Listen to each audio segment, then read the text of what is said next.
God was using him early. They called him Belshazzar, but that was I call it the slave name they gave him. But Daniel was the name God gave him.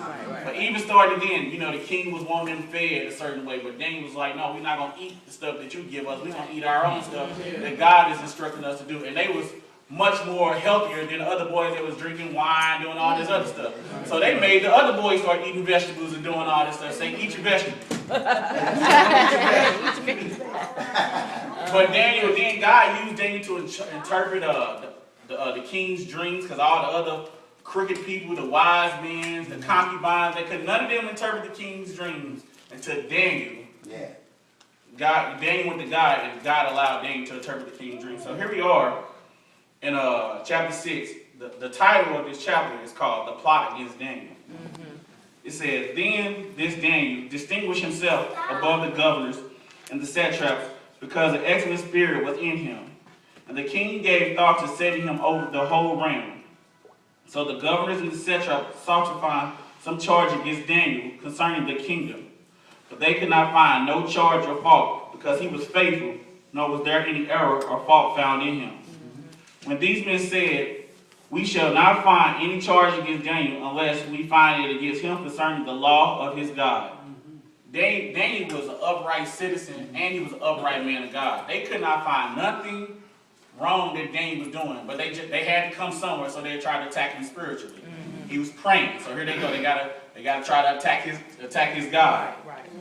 Verse 6 says, so these governors and satraps thrown before the king and said thus to him, King Darius live forever. I'm going to keep reading.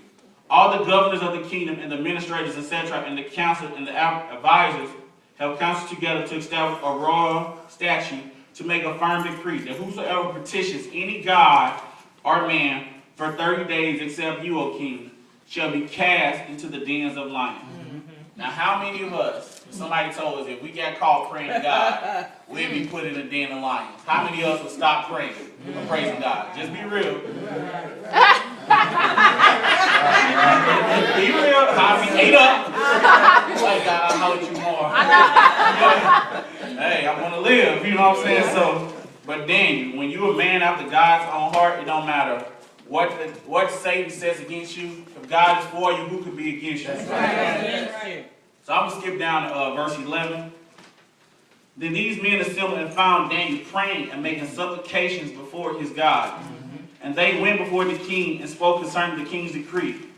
Have you not signed a decree that every man who petitions any god or man within 30 days except you, O king, shall be cast into the dens of lions?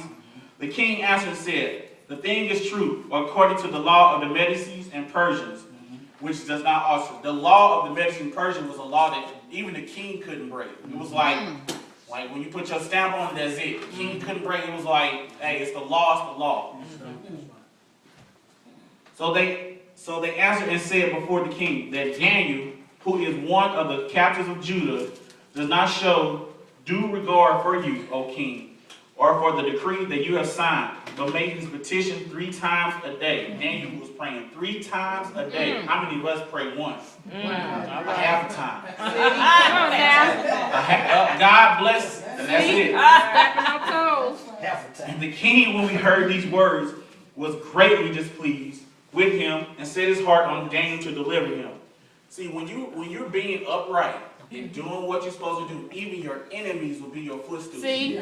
Come on now. Daniel, the king, was so much in Daniel's favor, he was trying to figure out a way not to put Daniel in the lion's den. Wow. That's right. Then these men approached the king and said, look, your enemy, they're going to remind the king of the law. They just